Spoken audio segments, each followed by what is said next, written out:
የአሜሪካው ፕሬዝዳንት ዶናልድ ትራምፕ ከከፍተኛ የብሔራዊ ደህንነት አማካሪዎቻቸው ጋር ስብሰባ ለማድረግ አቅደዋል። ይህም በኢራን ላይ ወታደራዊ አማራጮችን ለመውሰድ ያለውን የዋሽንግተን አቋም የበለጠ ያጎላል። እንደ አክሲዮንስ ዘገባ ትራምፕ ማክሰኞ ዕለት በዋይት ሃውስ ከብሔራዊ ደህንነት ቡድኑ ከፍተኛ ባለሥልጣናት ጋር ኢራንን ኢላማ ያደረጉ ወታደራዊ እርምጃዎችን ለመገምገም ቀጠሮ ተይዟል።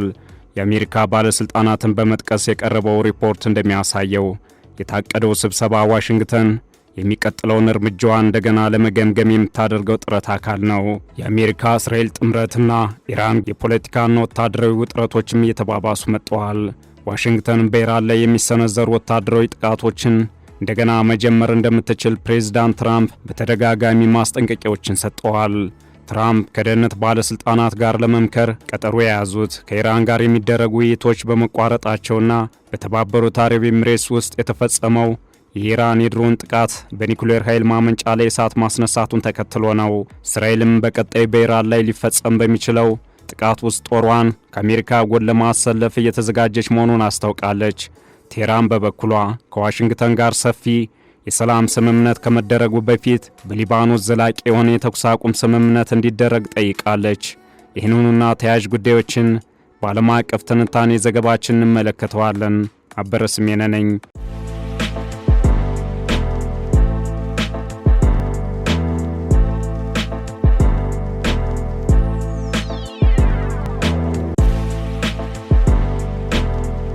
የአሜሪካው ፕሬዝዳንት ዶናልድ ትራምፕ ጦርነቱን ለማስቆም የሚደረጉ ውይይቶች መቋረጡን ተከትሎ ኢራንን ሰዓቱ እያለቀ ነው ሲሉ አስጠንቅቀዋል። ፈጣን እርምጃ መውሰድ እንዳለባቸው፣ ያ ካልሆነ ከባድ መዘዝ እንደሚከተላቸው ትራምፕ ትሩዝ ሶሻል በተሰኘው የማኅበራዊ ትስስር ገጻቸው አስፍረዋል። ይህም ብቻ ሳይሆን ትራምፕ በኢራን ላይ በቀጣይ የሚወሰድ ወታደራዊ እርምጃን በተመለከተ ከከፍተኛ የብሔራዊ ደህንነት አማካሪዎቻቸው ጋር ስብሰባ ለማድረግ አቅደዋል። የአሜሪካው ፕሬዝዳንት ዶናልድ ትራምፕ ከከፍተኛ የብሔራዊ ደህንነት አማካሪዎቻቸው ጋር አስቸኳይ ስብሰባ ለማድረግ ማቀዳቸው በዓለም አቀፍ ፖለቲካና በዲፕሎማሲው ውስጥ ትልቅ ትርጉም የሚሰጠው ነው። ፕሬዝዳንቱ ከብሔራዊ ደህንነት ምክር ቤት፣ ከደህንነት አማካሪዎቻቸው፣ ከሲአይኤ እና ከጦር ኃይሎች መሪዎች ጋር በአካል የሚቀመጡት በአፋጣኝ ምላሽ የሚሻ ትልቅ ክስተት ሲኖር ነው። እንዲህ አይነቱ ስብሰባ የአሜሪካን የውጭ ጉዳይ ፖሊሲ አቅጣጫ የሚቀይሩ ውሳኔዎች ከመወሰናቸው በፊት የሚደረጉም ናቸው። ፕሬዝዳንቱ ከተለያዩ የደህንነት ተቋማት የቀረቡ አማራጮችን በመገምገም የጦር ኃይል የማሰማራት፣ ማዕቀብ የመጣል ወይም ጠንካራ የዲፕሎማሲ ምላሽ የመስጠት የመጨረሻ ውሳኔ ላይ ለመድረስ እያሰቡ መሆኑንም ያመላክታል። ከከፍተኛ አማካሪዎች ጋር የሚገናኙት የደህንነት መረጃዎችን በአካል ለመገምገም ጭምርም ነው። በዲፕሎማሲው ዓለም እንዲህ ያሉ ስብሰባዎች መታቀዳቸው በራሱ ለተቀናቃኝ ሀገራት የሚላክ ጠንካራ መልእክትም ነው። አሜሪካ ጉዳዩን እጅግ በጣም ትኩረት ሰጥታ እየተከታተለች እንደሆነና አስፈላጊ ከሆነም ጠንከር ያለ እርምጃ ለመውሰድ ዝግጁ መሆኗን የሚያሳይ የፖለቲካ ምልክትም ነው። ስብሰባው ዋሽንግተን በአሁኑ ወቅት ከፍተኛ ትኩረት የሚሻና ለአገሪቱ ብሔራዊ ጥቅም በቀጥታ ስጋት የሆነ ዓለም አቀፋዊ ወይም ክልላዊ ክስተት እያስተናገደች መሆኑን በግልጽ ያሳያል።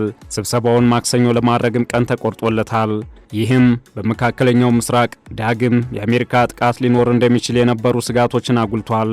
የትራምፕ ዛቻና ማስጠንቀቂያ የተሰማው በፓኪስታን ከኢራን ጋር የሚደረጉ ውይይቶች በመቋረጣቸውና ኢራን በተባበሩት አረብ ኤሚሬትስ ላይ የድሮን ጥቃት ከሰነዘረች በኋላ ነው።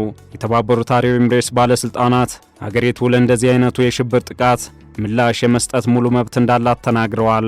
የኤሚሬትስ የመከላከያ ሚኒስቴር ሌሎች 2 ድሮኖች እንዳከሸፈም ገልጸዋል።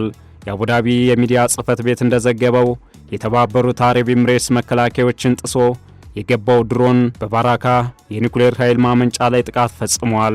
ነገር ግን የከፋ ጉዳት አልደረሰም ብሏል።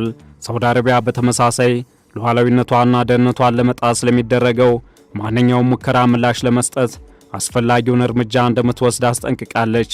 እነዚህ ሁኔታዎች ከትራምፕ ማስጠንቀቂያ ጋር ተዳምረው በመካከለኛው ምስራቅ ዳግም የጦርነት ድባብን አንግሰዋል። እስራኤል ለዚህ ዝግጁ መሆኗን ገልጻለች። እስራኤል በቀጣይ በኢራን ላይ ሊፈጸም በሚችለው ጥቃት ውስጥ ሰራዊቷ ከአሜሪካ ጎን እንደሚሰለፍ አረጋግጣለች። ለዚህም ዝግጅት እየተደረገ ነው። አሜሪካ በኢራን ላይ አዲስ ጥቃት ከጀመረች እስራኤል በዘመቻው ውስጥ በመሳተፍ የኢራንን የኃይል ማመንጫ መሠረተ ልማቶችን ኢላማ የማድረግ ብርቱ ፍላጎት አላት። ፕሬዝዳንት ትራምፕና ጠቅላይ ሚኒስትር ኔታንያሁ እሁድ ዕለት በስልክ ተወያይተዋል።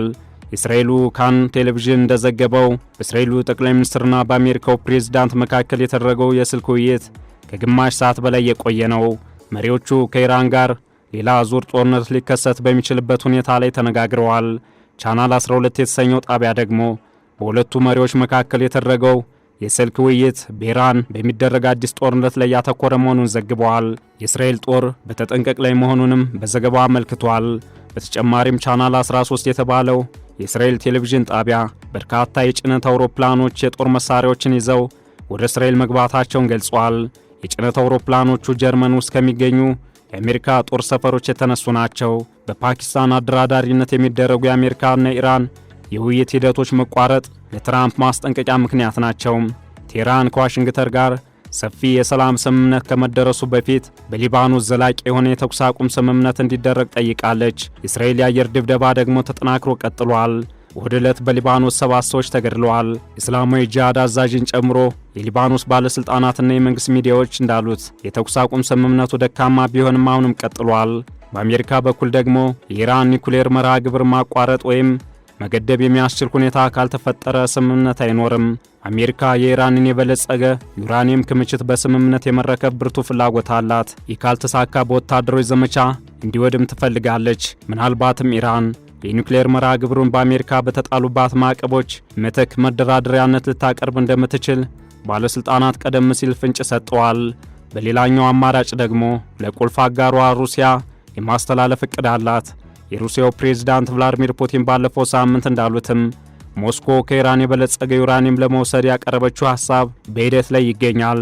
ይህ የመካከለኛው ምስራቅ ጦርነት እንዲቀሰቀስ ምክንያት የሆነው የኢራን የኒውክሌር መርሃ ግብር ጉዳይ በተኩስ አቁም ስምምነት የሚገኘውን የአሜሪካ ኢራን ግጭት ለመቋጨት ብቸኛው መፍትሄ ነው። በአሜሪካም ሆነ በኢራን በኩል ያሉ የሰላም ስምምነት ቅድመ ሁኔታዎች አሁንም ድረስ መታረቅ አልቻሉም።